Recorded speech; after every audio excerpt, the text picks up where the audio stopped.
بسم الله الرحمن الرحيم والصلاة والسلام على أشرف الأنبياء والمرسلين محمد بن عبد الله وعلى آله وصحبه وسلم. السلام عليكم ورحمة الله وبركاته. ولا ليال دمان نودي نحرس كركينا الله كيالو دنبيجنا يكي والدينتنا إلهي سبحانه وتعالى هدافه. قابت أن كسونا هاي ومقالة ماينس حرنتا شيخ فلاح ومقارنة حفيزكي سيان شونا نكسو بوغني ودن كنوا ودن كشرمالك أما دوتشلاند نمبسدو يقانو. barnaamijkana waa barnaamijkeenii ahaa weeye Leben in Deutschland waayaha Jarmalka ama nolosha Jarmalka. Maanta waxaa marti inoogu ah sheekha magaalada Sheekh Falaxna waa la yiraahdaa, Sheekh Maxamed Deeqna waa la yiraahdaa, magacyo badan buu leeyahay sheekhu ku soo dhaw sheekh. Barakallahu fiik Sheekh Cabdiqani wa jazakallahu khayran wa dhawahay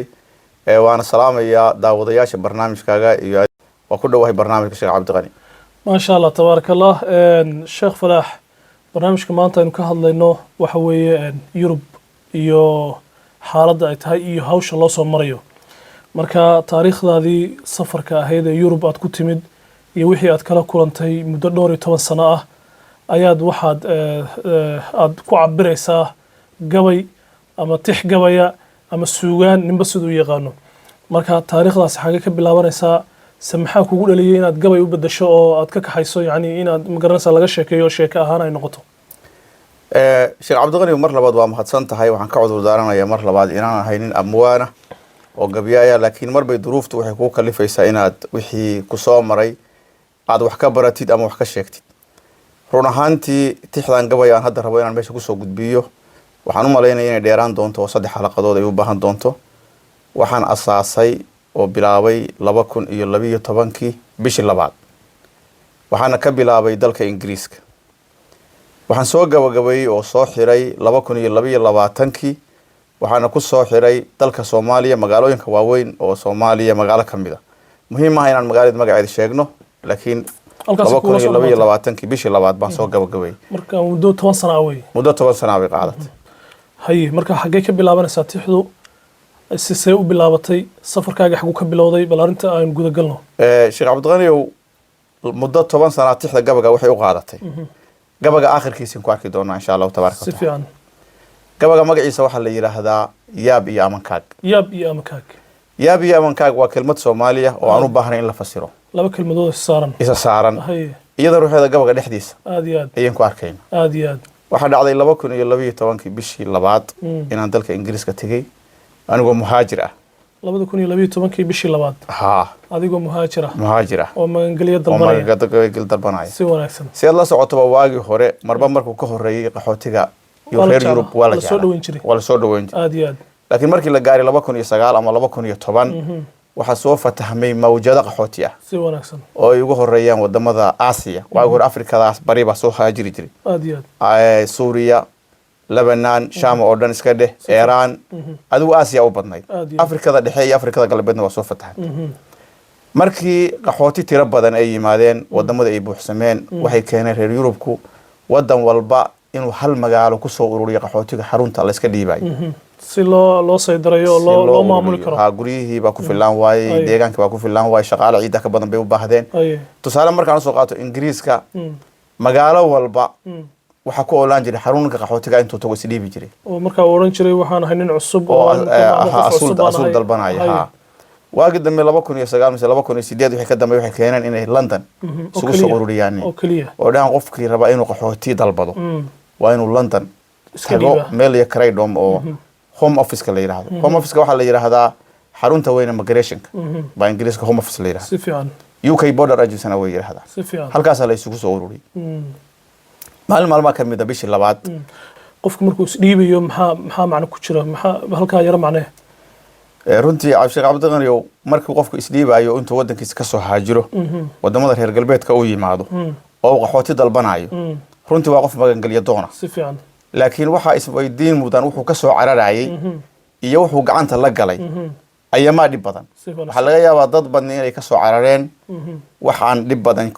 ku jirin laakiin markay Yurub yimaadeen ay dhib badan la kulmeen si wanaagsan wixii ay kala kulmeen dadka muhaajiriinta ee ka yimaada Afrika iyo Aasiya waxay kala kulmeen Yurub markay yimaadeen boqolkiiba boqol iyadoo xaqiiqo tixda gabaga aan u dhex tagi doona insha Allah ka hor dhicin bishii labaad 2012 ayaan waxaan damcay waddanka UK inaan qaxooti ka dalbado oo tahay nin cusub baan ahay waddankaygii baan ka soo qaxay waxaan idinka dalbanayaa inaan waddankiina ku noolaado magageliyo waa sidaas hotel waxay danta ugu kaliftay marka meeshan la iska dhiibo oo Craydom la yidhaahdo ama UK Border Agency dad baa asaabiic hurda oo iska jiifo wax sugaya oo karaatiin intay meesha irideeda dhigteen meesha raba in aroortii markii aan ciidba kaaga horeyn aad iyo aad because meesha markaa tagtid safku wuxuu joogaa meel fog 5 maalmood 6 maalmood saa isaga soo daba ka noqoto baad iskaga tegaysaa ku hungoobaysaa waad ku daalaysaa marka waxaa jira dad iyagu xaaladaas u diyaarsan oo kartoonkooda dhiganaya oo waaga marka uu bariyo meesha la furo iyagu diyaarsan anu marka waxaan sameeyay hotel meesha ku dhow ayaan seexday habeenka marka hotelka seexday salaad subax markii la gaaray ayaan hotelka kacay masaajid ku dhow hotelka ayaan salaadii fajrka ku soo tukaday salaadii fajrka markaan ku soo tukaday hotelka waan ku soo noqday waa ka quraacday bas baan raacay meesha waxba igama fogeynba 2 maxado 3 maxado kadib waa tagay safki baan galay Sheekh Cabdiqani tixda gabaga waxa igu dhaliyaan ku sheegay markaan safki galay hal qof oo Soomaali aan ku arkay waagi horaan meel alla meesha iska tagtidba Soomaalidu saf bay ku jiri jireen hal qof baan ku arkay dadka safka ku jira intooda kale waa Asian iyo African kale family bay u badan yihiin iswata waxa xusid mudan Sheekh Cabdiqani oo dadka Soomaalida boqolkiiba 100 ama boqolkiiba 99 qofka muhaajirka ah waa shakhsi kaliya xaas haday gabar tahay ma wadato nin ilmaana ma wadato waa garta haduu yahayna waxa ma wadato waa kaligiis ugaar bayna laakiin Asianku iyo Afrikaanka kale waa family wada socda bismillah oo guuriya odagii Suuriyaanka iyo Iiraanta iyo Carabta kale iyo Asianka kale waa dhan yihiin aad iyo aad odagii iyo islaantii iyo caruurtood inta ay hayeenba way wada socdaan haddana arrinta u fiirsadana waxa u suura gelinaya baasaboorkooda lagu safri karo marka fiisooyin bay soo qaataan wadamada Yurub meel ka mid yimaadaan markaas Yurub waad aragtay way sahlanta iska dhex maraan aad iyo aad laakiin qofka Soomaaliga bidaayadii uu soo bilaababa soo wuxuu ku soo soconayay si sharci darro ah taasa waxay suura gelin weyday inuu qofku soo kaxaysto familkiisa halka haddaynu yara dul istaagno barnaamijka baasaboorada iyo howlaha iyo sharciyada iyo dhibaatooyin badan baa ka yimaado waad aragto haddii xitaa qofku is oran lahaa waxa sharcigaaga iska hayso kii ka soo horeeyay baa oranaya waryahan lagu arkay baasaboorka tuur sharci tuur waxa jeeb ku sidata tuur arinta bal ka waran arintaas ruuxeeda inagu khibrad badan uma lihin arrimaha qaxootiga qofka Asianka ah oo ka imanaya Iran ama Suuriya ka soo qaxay wuxuu og yahay baasaboorkiisa haduu dhiibto ama shahaadadiisa jaamacadda dhiibto ama tiisa dugsiga sare dhiibto inuu credit ku helayo wax ku helayo oo cidda uu yahay la garanayo ama faa'iido ugu jirto inagu waxaynu aaminsanahay qofka haduu documenti ba laga helo in Soomaaliya lagu celinayo taas waxay keentay baqdin cabsi inuu qofku documentigiisa u qariyo oo jeexjeexo oo kadibna Soomaalinimadiisu ay muran gasho hadda ka hor baa warqad la soo diray sheekho waxa la yiri Soomaalinimadaada soo caday sax inaan dhalayo ilaahay kharasiye Salmaan yiraahdo wuxuu yiri aabo Soomaali waynu nahay maxay ka wadaan sax waxaan ku dhaabay inagu waynu nahay may naga wadaysay dadkana waxay rabaan wax qoraal ah ay akhriyaan waxa la hayso inta badan sax wax in badan ma wax maqlayaan laakiin wax maqal wax ma taree wax cadayna keen marka arintaas inta badan hadda aan ka hadlayno documentiga la daadinayo la tuurayo wax dhib badan bay keentaa waan gat faylkii baad soo gashay faylka waan soo galay aduu dantii aan la hawa gaaray waxa weey inaan asuul dalbaday ahayd asuulka waa dalbaday waa lagu qaabilay kadibna waxa la yiri meel aad degto ma hayno waa inaad u istibirtaa oo meesha doonto adres waa inaad la timaadaa meel aad degto inta go'aan laga gaarayo waa inaad meesha degto adres waxa weey qof meesha kaaga soo horeeyay waad keenaysaa magaciisa iyo ciwaankiisa aad leedahay qofkaas boos hayo meesha si saxanaya aad cunada intaan soo halkaas ka sii helay waa iskaga tagi Sheekh Cabdiqani markaan ka tagay meesha ninkii Soomaaliga ahaayo isna meesha iska dhiibay ayaan ku halqabsaday aad ku kulanteen safka ku kulanay ninkan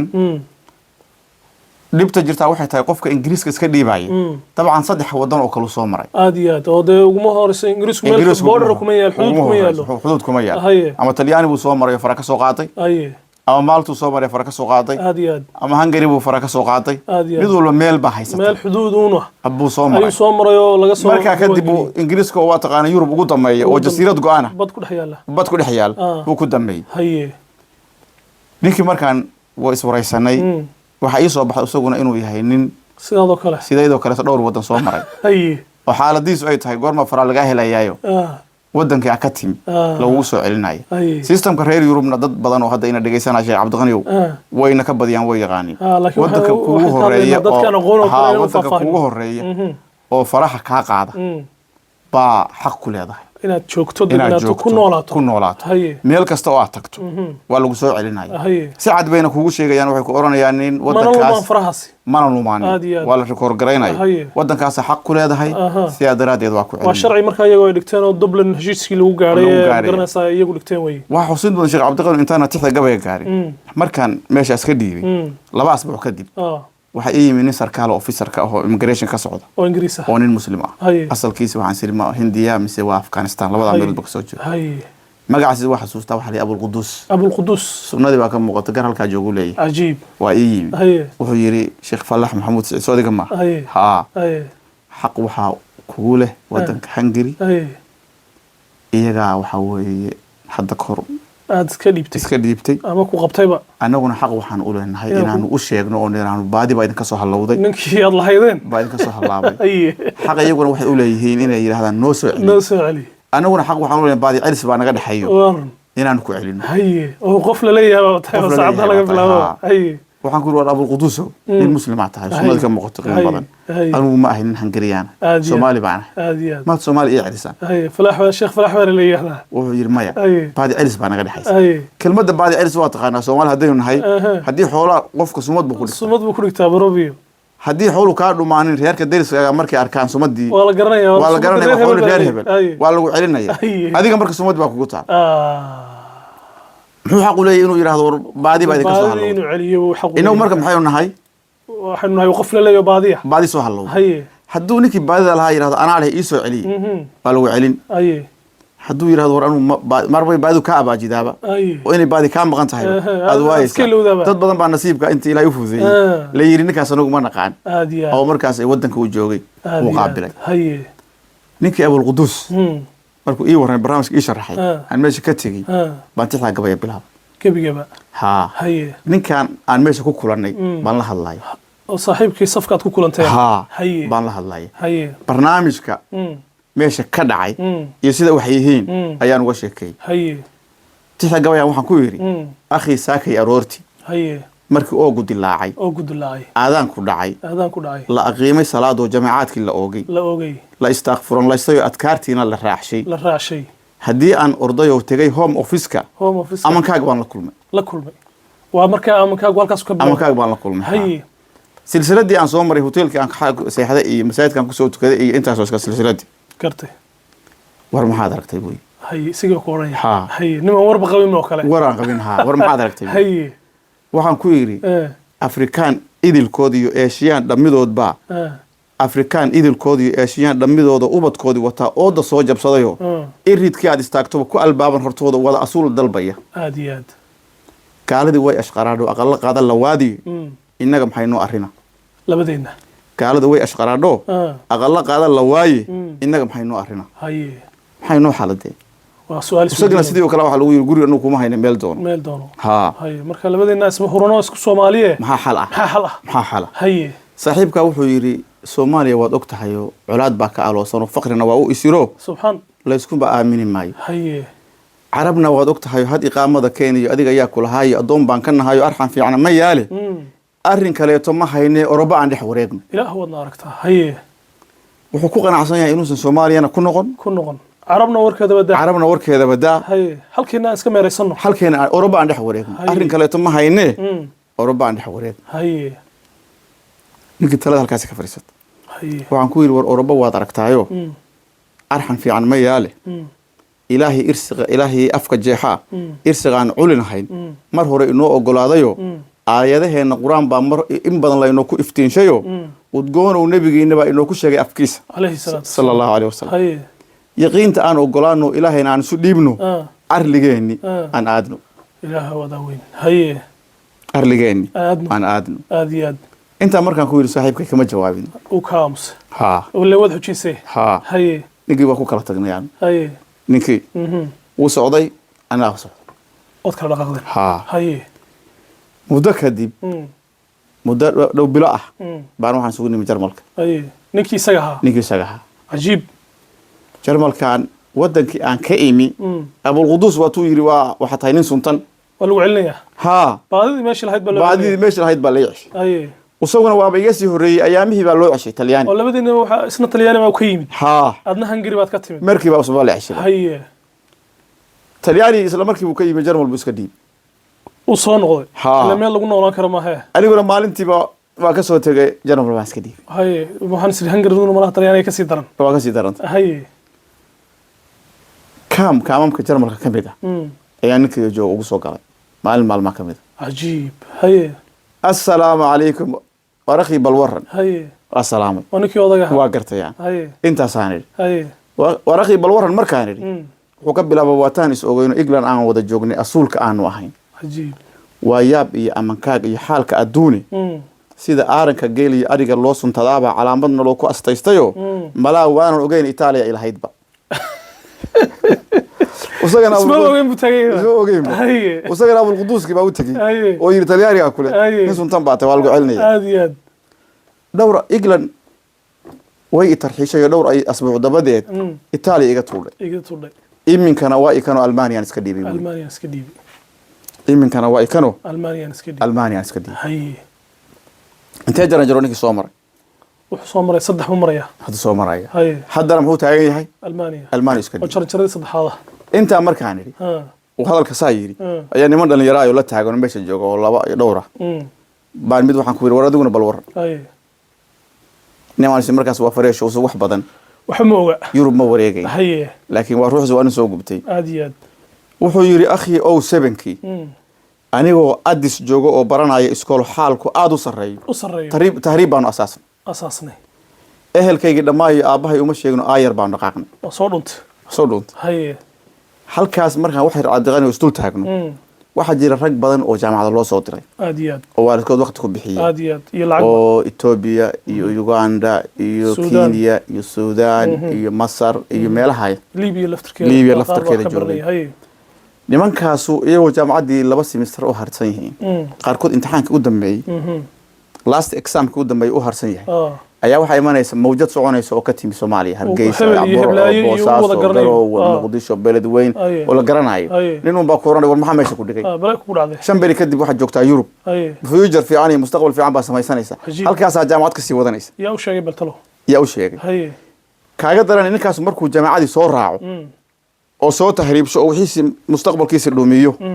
wuxuu ku sii daraya markuu Yurub yimaado inuu yiraahdo waxaan hay qof aan waxba soo baran inna lillahi waxba ma akhriyo la yaktub wala yaqra nin weynaaday oo 30 jir ama 25 jir ama 26 jir oo yiri waxba ma soo baran waxna ma akhriyo waxna ma qoro galaaskooda xataa ma tigi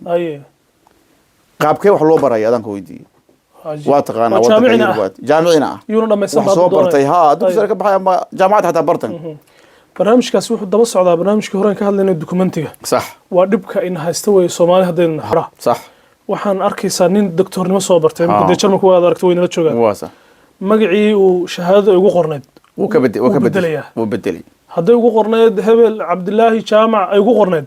Maxamed Axmed buu la baxay haduu doono dhibkan maxaa sheekhu sababay dhibtaas sheekhu daraasad badan oo lagu sameeyay waxa sababtay tii hore oo dokumentiga laga cabsanayay baa laga cabsanaya wali cabsidu inay daba Soomaalida waxa laga dhaadhacsiyay ninba ninku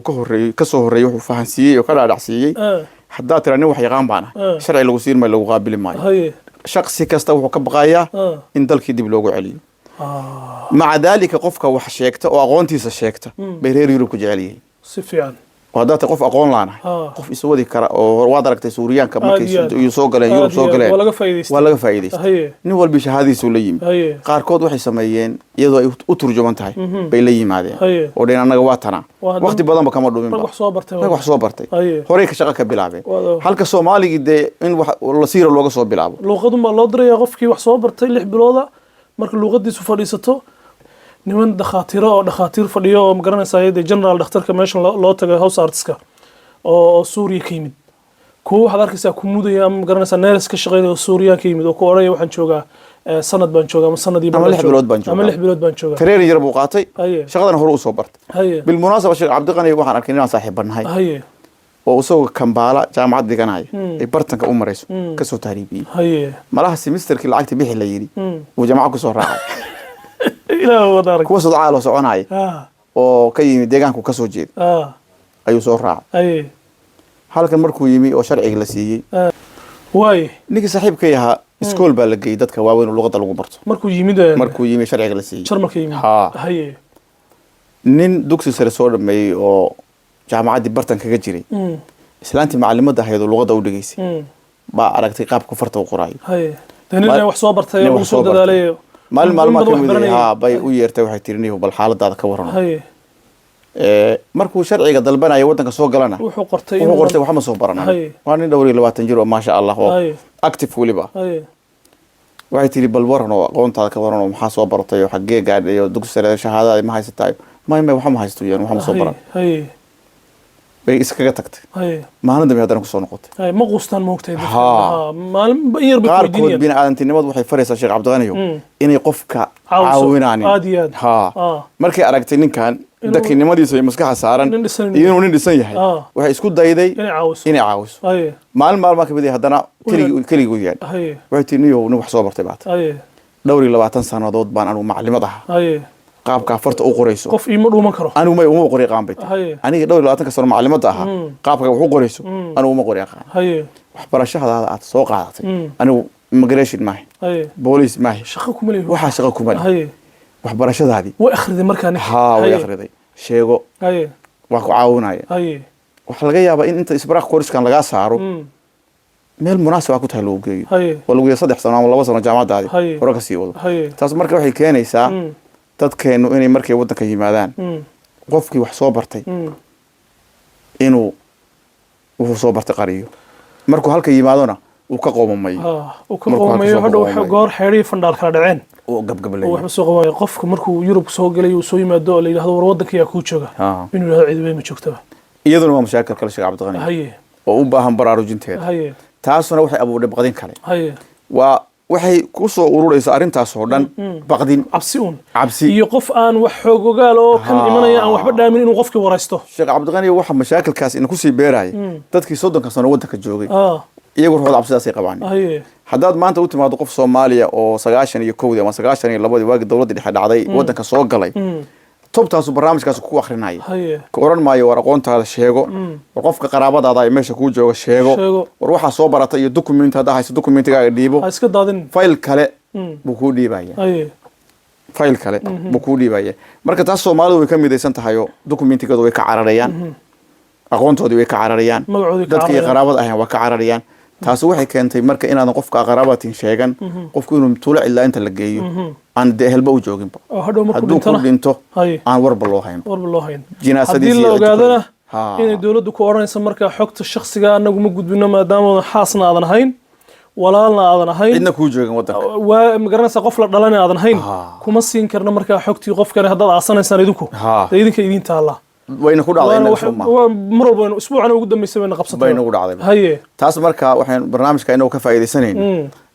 dalka intii joogto Yurub timi way yimaadeen laakiin waxaan leenahay dadka hadda ku soo qolqolay horta marka ugu hore waxaan kula talinaynaa Yurub inaa waxba online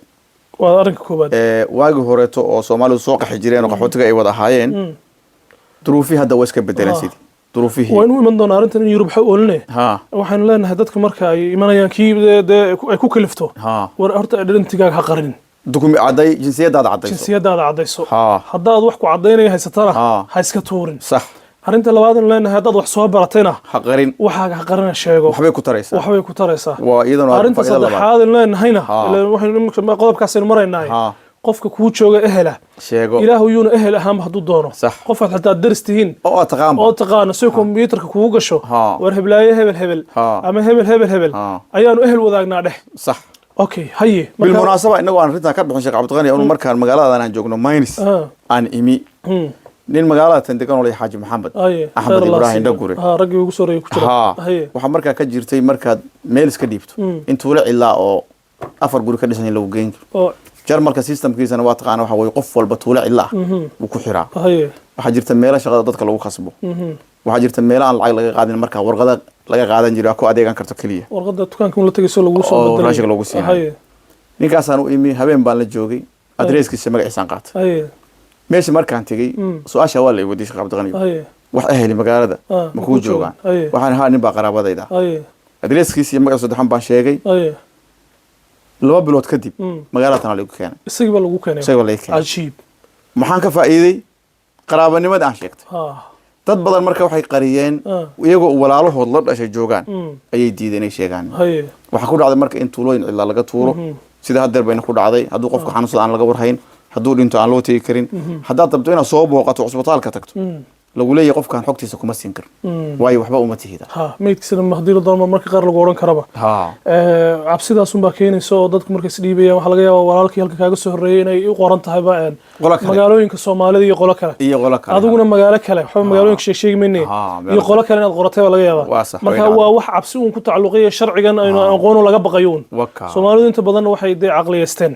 بعد المقارنة حروبتي يودي دباتوينك يو مركز شرعي الدولة يو نقد داوم بكونا يعني ما فهمت هذا. ما سوق هذه كرانين. أنا سوق نقولنا مركز مدعوني. نمشي وقت سوتش ستوه بلادنا ورا باتري. ولا دورنا بلور هم. هي. وانا دنيرة. هي. ورجع جامعة كده كان أي إثيوبيا. هي. وحي أخي أو سبنكي والله بكون يتضبطي. تضبطي. أنا جو أدرس شغلنا عن برا حالك أدو سريان برا ناي إسكول. تهريبان أساسا. أساسا. ehelkayga dhamaa yaabahay uma sheegin aayar baan dhaqaaqnay waxaan aahiyo gaajiyo waxaan oon iyo gaajiyo aha si dhex marraba ajdaabiyan tagno ajdaabiya walibi haye soo maray sheekh Cabdallah iska dayo anu ma soo marin waa taqaan lagu yaqaan waxaan oon iyo gaajiyo aha si dhex marraba ajdaabiyan tagno haye ilaahay waa ka badbaadiyay dhibti saxaraha ilaahay waa kusub wallahi iminkiiba kuma leelino إيطاليان وتقنيبون. إيطاليان بدي والله منتونيا. عادنا وأبدناين أولنا وانا سنتين بوي. أولنا وانا سنتين. هذا دون ضد بدن صارين. مركي تجين وجزيرة دي إيطاليان كدجين. فرع الله يوضع دي. هاي. سيهاد ضدك كلا لا قدح قطع. سيهاد كلا ولا. هاي. أولنا وانا سنتين. هاي. إيادا نكمل دهينو يوروب تعالى أماني إسكندنافيا كانوا يعني بوي. ويعني. إيادا نكمل دهينو. محا إيطاليا يعني. هاي. يوروب تعالى أمانيو إسكندنافيا كانوا يعني إسويدن بان إسكديبي أستانتي بيجي هلا أوستريا أنا وإسكديبي إيانا ويجي هلا أمستردام وهورن أمستردام أنا وإسكديبي إيانا ويجي هلا إيرلاند وإسكديبي إيانا ويجي هلا إلى هو الناركتا أولنا ويعشين حاجة علنا يعني إيطاليا إمين كانوا كانوا ألمانيا إسكديبي ألمانيا إسكديبي نكام حرفات قصدي إن بدن ما قصد talyaaniga hadduu ka soo degay maba ku leelinba waa kan ku yiri maxaa Itaaliyayaan Yurubta la amaaniyo Scandinavian kan u yaacnay kulligood way yaacay intii uu soo barana waa sheegayo iminkana waa ikano Almaaniya iska dhib mid walba markii fariin laga helo cilinayo xaleeday somad ba ku taal Talyaaniga ku noq hadda maxay idin arrinaan ku yiri waxa soo dhaaf waxa qadi warka hadda maxay idin arrinaan kelmad cajiib uu Sheekh Cabdiqani oo dad badan ay maartay kelmadda markay maqlaaneen أي لا يبدونه أي لا يبدونه هاي وحي أرن أبى ودا إيطال بورنا ما هينو أفريقيا مربنو إرسخ هذا كوك تشيخ هذا بأوردار اللي أنا بوريك أيوة قلنا هذا والله هيا أنا والله هيا يا إرسخ هذا كوك تح هذا بأوردار أوردار الشيخ فلاح وهذا ما حصلت هاي خير الله كسيو وموضوع عادي هذا جود بلارنوية وحياة بدنا وكلنا مقرنس السيدة دارك يسوي نكوف لنقين دون هدي الله سبحانه وتعالى كلنا نقضه walaalaha waxaan leenahay nabadii naxariis korkiina Allah ka yeelo